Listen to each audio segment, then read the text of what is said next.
抱歉，先天9重而已。什么？储存的能量原来也达到先天9重了！钢拳！加呀！这怎么可能？你输了。我，这怎么可能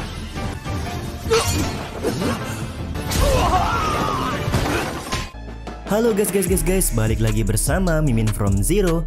Bagaimana nih kabar kalian hari ini? Mimin doain semoga masih diberi semangat dan selalu ceria dalam menjalani weekend kalian ya. Di video kali ini Mimin akan lanjut membahas Donghua berjudul Wu Ying Sanjian Dao episode 46. Seperti biasa, sebelum masuk ke recap ceritanya, buat kalian yang menonton video ini dan belum subscribe, tolong di subscribe dulu ya guys. Dan jangan lupa nyalain lonceng biar nggak ketinggalan update terbaru dari channel From Zero.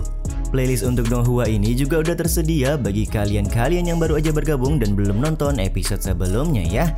Ya udah deh, nggak usah berlama-lama, langsung saja kita ke recap ceritanya guys.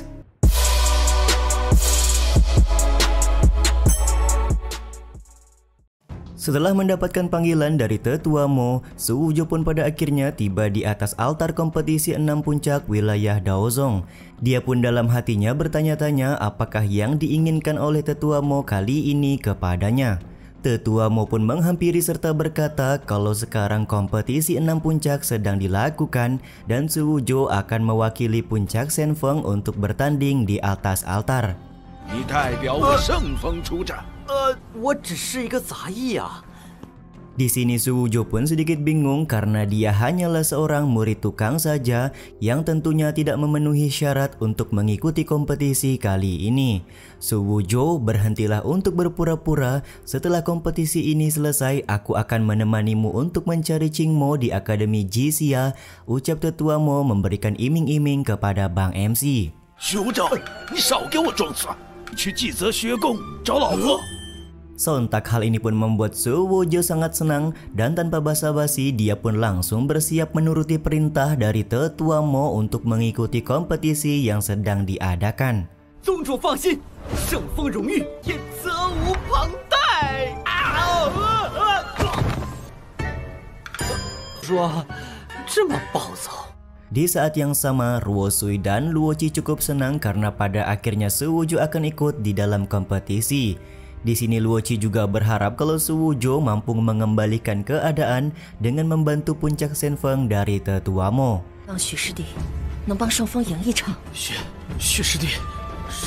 Sementara itu, Chen Changhe juga cukup berharap kepada Su Wujo karena hanya dialah harapan satu-satunya dari puncak Shenfeng.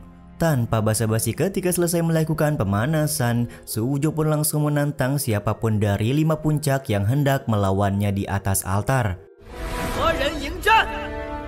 Tantangan dari Bang MC ini langsung dijabanin oleh seorang murid inti dari puncak Wufeng bernama Cui Kuyin yang tidak lain adalah saudara laki-laki dari Cui Yiming. Masuknya Cui Kuyin ke dalam altar tentu saja guna membalaskan dendam dari Cui Yiming yang beberapa waktu lalu dikalahkan oleh Bang MC kita.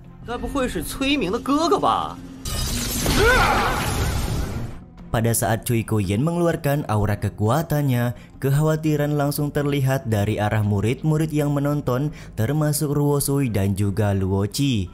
Bahkan di sini salah seorang penatua puncak Wufeng kembali memperingati Tetua Mo di mana menurutnya muridnya Cui Kuyin pasti akan bisa mengalahkan Su Wujo di atas altar.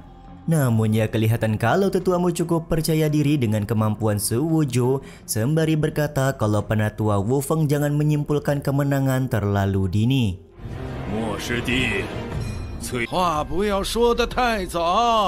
Di saat Cui Kuyin melakukan serangan kuatnya, Su Wujo hanya menggunakan satu tangannya untuk menahan serangan tersebut. Bahkan di sini Bang MC masih sempat-sempatnya untuk bertanya apakah hanya segini saja kemampuan yang dimiliki oleh Cui Kuyin.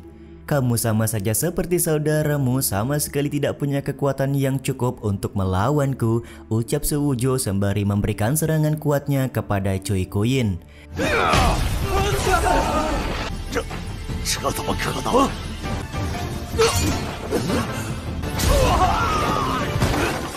Dengan seketika Choi Kyu-yin pun langsung dikalahkan dan sontak hal ini membuat penatua Wu Feng kaget karena kok bisa-bisanya murid inti malah kalah oleh seorang murid tukang.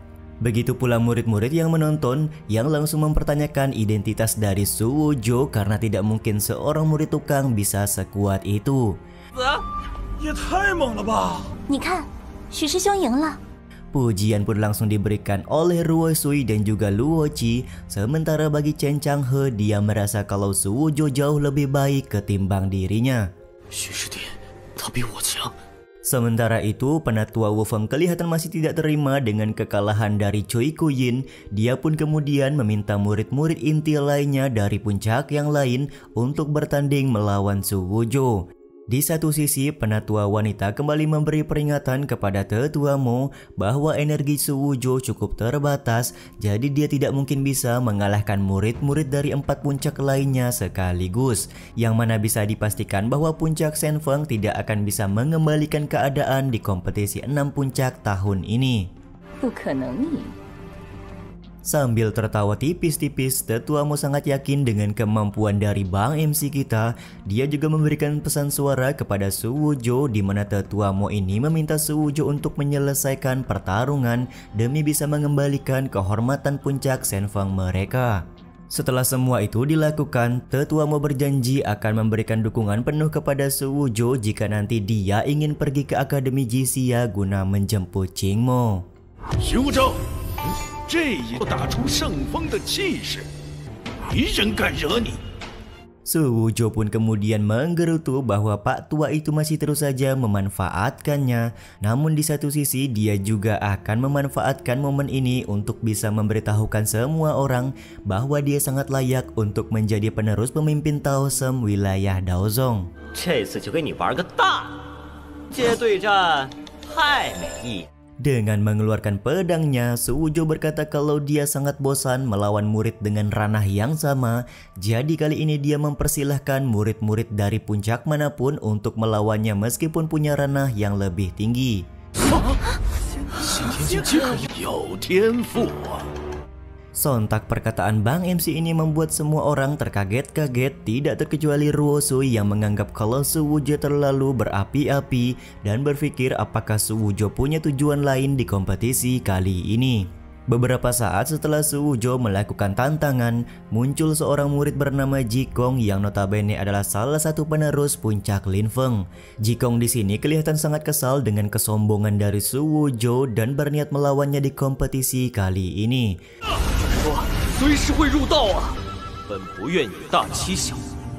Karena di sini ranah dari Jikong lebih tinggi, dia akan memberikan keringanan di mana jika Su Wuzhou mampu untuk menghindari 10 serangan, maka Jikong akan mengakui kekalahan.